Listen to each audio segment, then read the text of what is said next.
Let me start with this question. What if the biggest talent management issue in your organization is not your people? What if it's how you're carrying them? Many leaders are exhausted, not because they lack skill or vision or commitment, but because they've been managing talent without managing capacity, clarity, or boundaries. Listen, if you're a leader who's been carrying people, performance, and pressure, guess what? This episode is for you. Come on, let's get into it.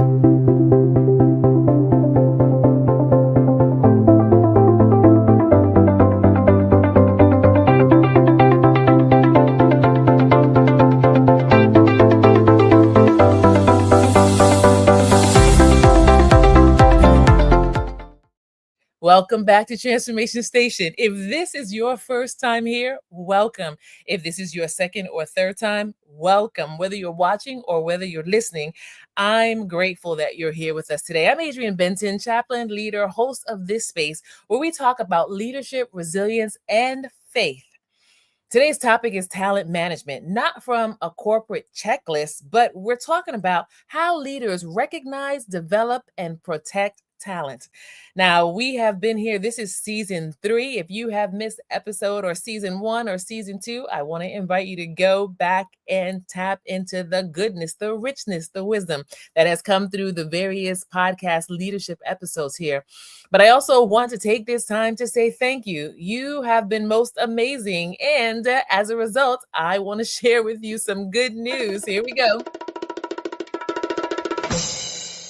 That's right. That's right. Listen, here's the good news. The good news is you have been listening. You have been keeping the community going. And as a result, guess what? We hit 3,200 downloads. That's right. Congratulations to you. I'm super excited. And I am looking forward to us moving on, not just to 3,200, 3,500, 4,000. Come on, listen again. If you have missed any episode of Transformation Station, I want to invite you to go ahead and get caught up so that we can keep Transformation Station moving all around the world. Well, usually I have a guest, but tonight I am the guest and the host. Why? Because this is an important conversation, leadership discussion that I actually really believe in, and I want to share it with you. Today, we're talking about leading people well without losing yourself. And I know just the title alone is something that many of us as leaders can relate to, because as we are moving forward in our careers, there are those seasons, there are those times where we're leading and we're focused on leading people, but in the process, we're focused on mission and metrics, but in the process, we're losing ourselves. You know, one of the things I want you to think about is how do high capacity leaders, how is it that many times high capacity leaders are often promoted because they can handle more, not because they should? Are there any high capacity leaders you think of right now that you know that got promoted because they can, not necessarily because they should? And what happens many times is that over time, talent management quietly becomes talent containment or overuse or avoidance. So let's start off this conversation by talking about talent management. What is talent management? Well, talent management is the intentional process of identifying, of developing, of engaging and sustaining people, both the individual and the organization, so that everyone can thrive. At its best, talent management is not just about filling roles or hitting performance metrics. Nope, it's about stewarding human potential with clarity, with purpose, and with care. So if this is the true intention, right, that we want to show as leaders, then here's the question. Why is talent management so hard to execute authentically and consistently for leaders? Well, I want you to go ahead in the chat and go ahead and write down from your leadership perspective, from your lens, how would you answer that question? You see, I have found over the years that talent management as a leader can become difficult when, as the leader, you and I are overextended, or we are unclear, or we're operating from pressure instead of purpose. I'm going to stay right there for a moment. Operating from pressure instead of purpose. When we do that, many times we find ourselves in the danger zone. What does it look like when we're struggling to practice good talent management? Well, I'll tell you what it looks like.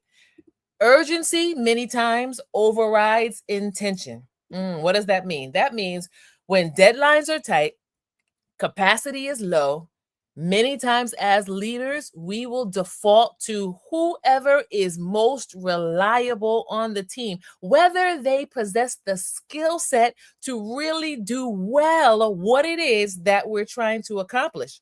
And we find ourselves overusing high performers as opposed to using those who actually have the talent and the skill.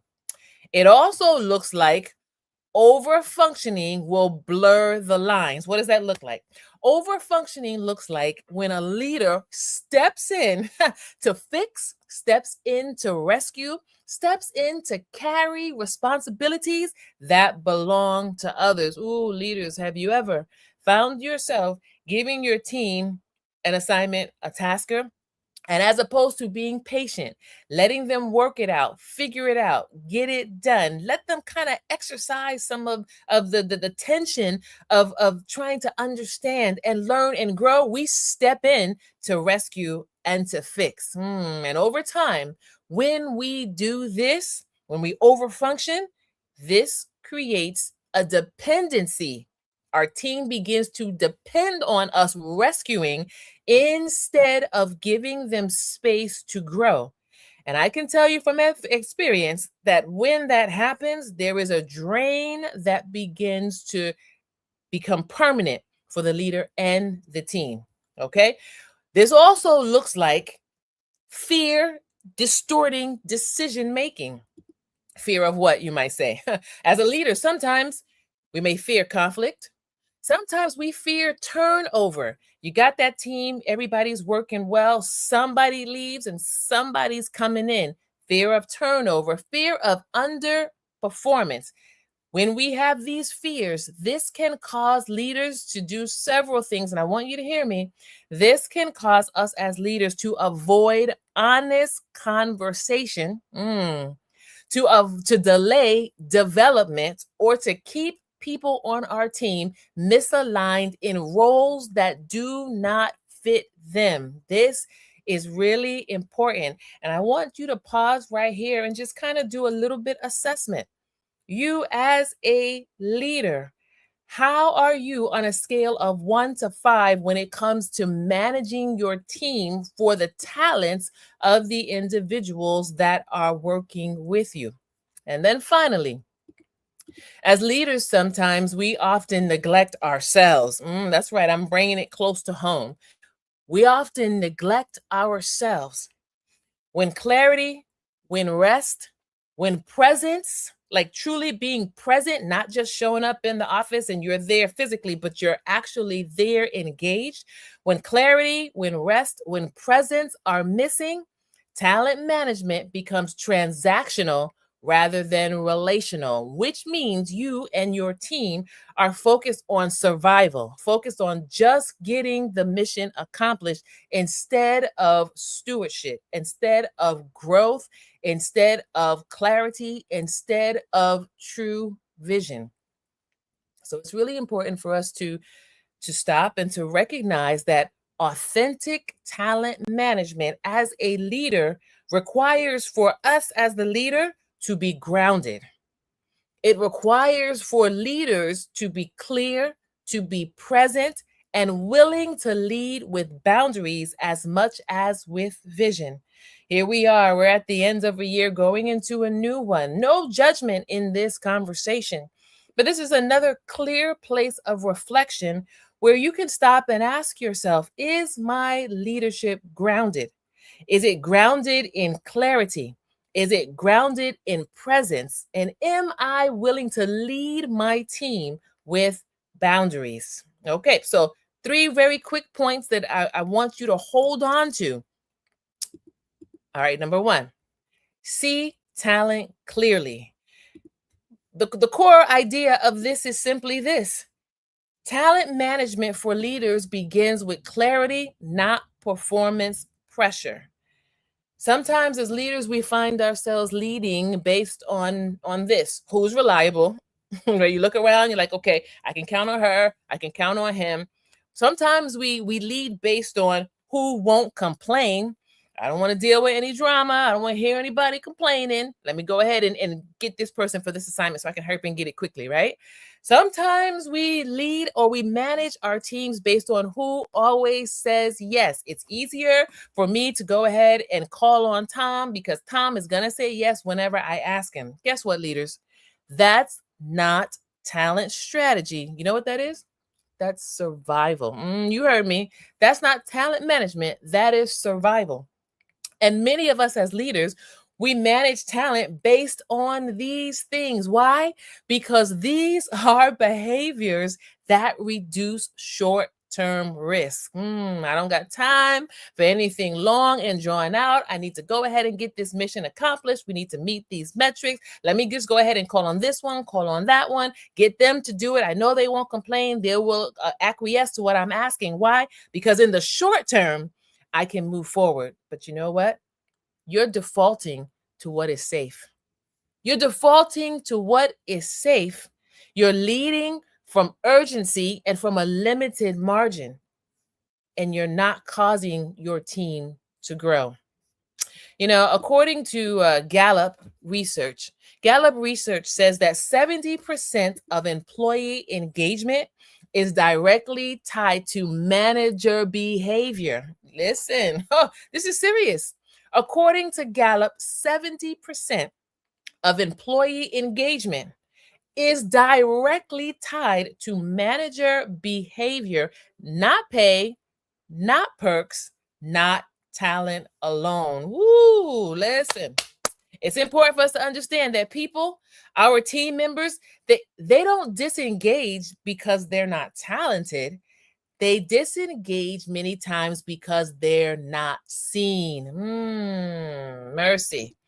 And this is another good place for an opportunity to reflect. And I want you to ask yourself, how does my current leadership rhythm impact how I manage people? How does my current leadership rhythm impact how I manage people? All right. Point number 2 is this: develop talent without over functioning. Develop talent without over functioning. Okay, so talent management should stretch the people on our team, not replace leadership boundaries. I'm going to say that again. Talent development should stretch the people on our team, not replace leadership boundaries. So what do we mean by that? Consider this. Many leaders, oftentimes and sometimes unknowingly, we overfunction for high performers. We compensate for underperformers, and we carry the weight that belongs to others. Overfunction for high performers, compensate for underperformance, and carry emotional weight that belongs to others. Let's talk about each of these for a moment. Okay? Over functioning for high performers, that looks like stepping in to smooth things out, fill in gaps, or protect these people that you're trying to rely on all the time from pressure because they're dependable and they're committed. Oh, listen, don't bother him, don't bother her. We're not going to give that to her because I need him, I need her to do this. That's the high performer. They always say yes. They're always willing to do. So I'm going to fill in the gaps. I'm going to protect them from pressure so that they maintain that capacity or they maintain that willingness to always be available. Okay. Compensating for the underperformer, right? Sometimes we as leaders will quietly pick up slack so that standards don't slip or conversations don't become uncomfortable. Is that bad? Like if you see a gap, is it bad to quietly pick up the slack? No. When it happens occasionally. But when this becomes a pattern, those who are working with us, when we're quietly slipping in, when we're picking up the slack so that standards don't slip and we're not having a conversation, we're not bringing it to the attention of the individual who's in that role or to the team, we never allow the person to grow, the team to grow, and the situation to become truly fixed. It now becomes dependent upon us quietly picking up the slack each and every time. That's not who we've called to be, who we're called to be as leaders. Sometimes we carry an emotional weight that belongs to others, managing the morale, mediating tension, absorbing frustration so the team can keep going. It often looks like leadership, but it ends up for the leader feeling like a responsibility. And over time, it becomes unsustainable caregiving. Unsustainable caregiving.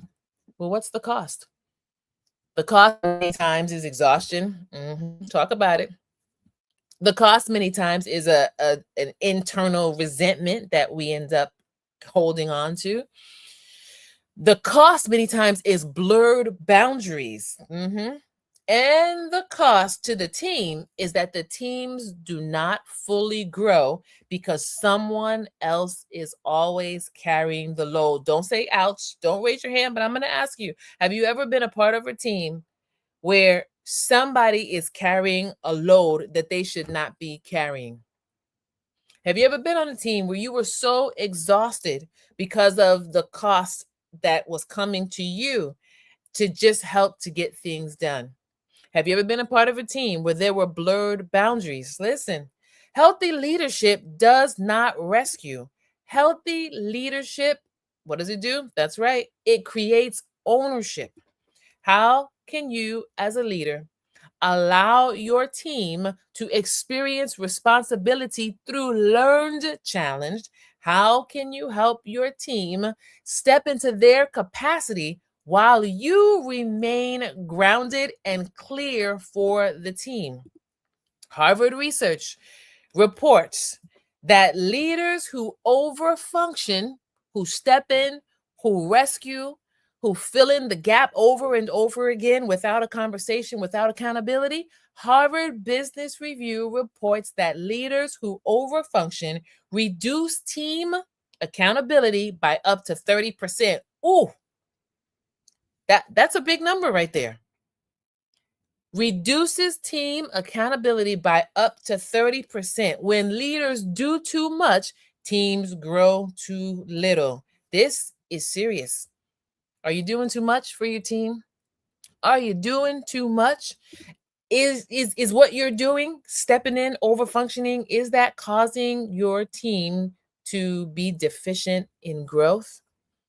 There's a quote that says, over functioning isn't leadership, it's misplaced responsibility. And here's the third point when we talk about talent management, leading well, right? Protect talent by protecting the leader. Okay, so what are we talking about here? Well, the core idea of this is that talent management fails when leaders are depleted. Hear me clearly. You cannot steward others. You cannot lead others when you're unclear, when you're resentful, or when you're running on fumes, even if your intentions are good. Listen, I know that many of us right now know from experience that when we're running on fumes, it is very hard to lead well. And what happens when we are depleted? What happens when we are unclear? What happens when we are running on fumes? Well, there's several things. One, when leaders are unclear, when decisions then become reactive. We start making decisions based off of feeling and not fact. I'm tired. I don't have time to hear a long conversation. What do you want? Just go ahead and get it done without thinking things through, right? Talent gets placed based on convenience instead of fit. I'm not looking to see who can best accomplish. I'm looking to see who can just get it done right now. But when we talk about growth and when we talk about development, it needs to have conversations. There needs to be communication between you and between the team members. And when we're unclear and our decisions are reactive, guess what? The development conversations that need to happen, they get postponed. I don't have time right now. We can do that later. We can do that next week. Things get swept under the rug, and the dysfunction, it's like it just keeps on going and going and going. What else can happen? Well, sometimes resentment creeps in and the leadership tone shifts. Your patience gets short, compassion begins to fade, right? What once felt like service now begins to feel like an obligation. You may still show up, but your presence is now replaced by pressure, and your team feels that every single day. And this is where leadership presence becomes essential. When we talk about presence, understand this. Presence isn't just about physically being available. It's about mentally and emotionally and spiritually being grounded. It's about the ability to pause and to listen fully, to respond thoughtfully, and to lead from alignment rather than exhaustion. When your team members ask you, they come to your office door to ask you a question, do you just look at them like, hurry up and get out of here? Do you have the capacity to be able to communicate when this might be a moment where I need you to give me 5 minutes and then you'll have my full attention? Or you might need to communicate, I just need to finish ending this email and then we can talk. What do you communicate? What messaging do you give to your team when they are engaging with you? Because it's not just about being present, like you showed up and you're at work, but it's about mind, body, soul, spirit. It's about fully being engaged and leading from alignment. We're one team rather than leading from exhaustion. Let's just get this done. And when you and I, when we take care of our own clarity, when we take care of our own energy, when we take care of understanding boundaries, you don't just feel better, but you lead better. And when your presence is healthy, guess what? Your team has room to grow. Your team has room to contribute. Your team has room to thrive. Remember this, when you and I abandon ourselves, everyone else pays the price. So, what do I want you to remember today? Well, a couple of things. One, I want you to ask yourself an honest question. What honest conversation have I been avoiding that would support growth? As you look at your team, as you consider this past week, this past month, as you consider the mission and the mindset and the journey that your team is on, what honest conversation have you been avoiding with a team member or with the team in totality that you need to have that would support growth for the team? Why? Because as we talked about today, seeing talent clearly requires clarity. Do you have the clarity that you need to grow the team? Number two, developing talent without overfunctioning requires boundaries. Are you ready to reset the boundaries where you're not stepping in, you're not overfunctioning, you're allowing people to grow, to wrestle with the tension of leadership, to develop the skill sets that will be needed for long-term sustainable growth? And number three, protecting talent requires leadership presence. How are you showing up? Are you truly present or are you just physically present? I want you to ask yourself this question. What would good talent management stewardship, not survival, look like in your leadership this season? Well, one of the reasons why this is so important to me is because I have found over the years that leadership development can't just focus on skills or strategy, but it has to focus on the leader's inner alignment, energy, and capacity to lead well over time. And notice I said over time. Rome was not built in a day. And many times as leaders, we just want to step in and lead. We want to step in and be respected, step in. But guess what? It takes time. And even though you may have the mental mindset to go in and to know how to navigate and move people, it takes time to build relationships. It takes time to become savvy. It takes time to understand how to read a room. It takes time to lead well. And that's exactly why I created Leader Shift, Lead Her Shift.